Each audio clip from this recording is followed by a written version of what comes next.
Welcome to Take 5, your 5-minute inspirational message from Solid Rock Drogheda.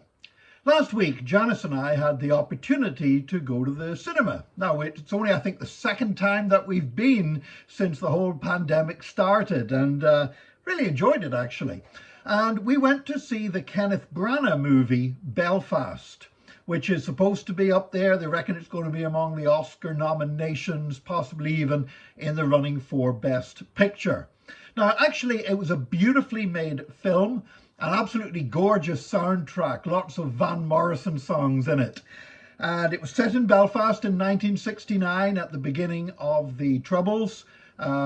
Basically, it was based very loosely on Kenneth Branagh's own experience, where he was 9 years old, a 9-year-old boy living in the Tigers Bay area of North Belfast when ethnic cleansing was taking place and Catholics were being burnt out of their homes in Protestant areas, and all the conflict that arose within the community as a result of that.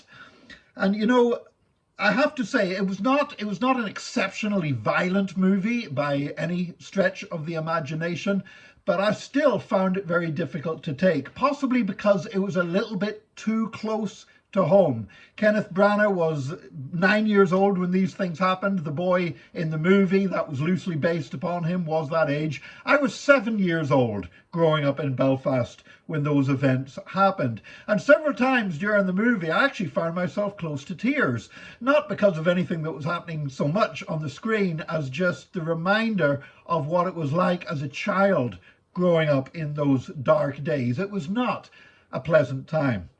Now, there was one section where the impact of religion and church ministers came into play. And this was something that was indeed part of Kenneth Branagh's own childhood. Whenever he went to church and heard a pastor preaching a message that was very heavy on hellfire and brimstone, that he found quite fearful and he found quite confusing. Now, I've seen Christians that have reviewed the movie and said what a pity that the movie didn't actually take more of an opportunity to explore how the gospel could have made a difference in that situation. But it was true to life for what Kenneth Branagh experienced. And I have to say, I heard the same kind of preachers when I was growing up in Belfast in the late 1960s, pouring forth fire and brimstone, getting angrier and angrier. The preacher, the sweat was rolling down his brow. You know, Jesus spoke about hell. He spoke about eternal punishment. He spoke about the consequences of accepting the gospel.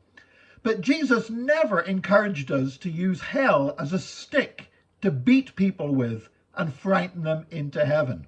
In fact, if you look at the preaching of the apostles in the book of Acts, you don't see them using hell as a stick to scare people into heaven. Rather, in the New Testament, the whole concept of hell is more for the religious people to look at ourselves and be aware of our potential for hypocrisy, that whenever we think we're all right, we might actually be doing things that put us under the judgment of God. Also, Jesus talked about hell because he wanted us to have a compassion, to reach out to people that are in a dangerous situation, not to try to frighten them or bully them or any such thing. So sometimes we in the Christian church, we've taken a very biblical concept, that of heaven and hell, and we've turned it into something that it was never meant to be. I would encourage all of us today to reflect on the fact that Jesus did speak about the consequences of going into eternity without a vital, living relationship with him. Not to use that to threaten somebody else, but to use that to look at ourselves and make sure that our relationship with him is vibrant and real, that we truly are people who are walking by faith.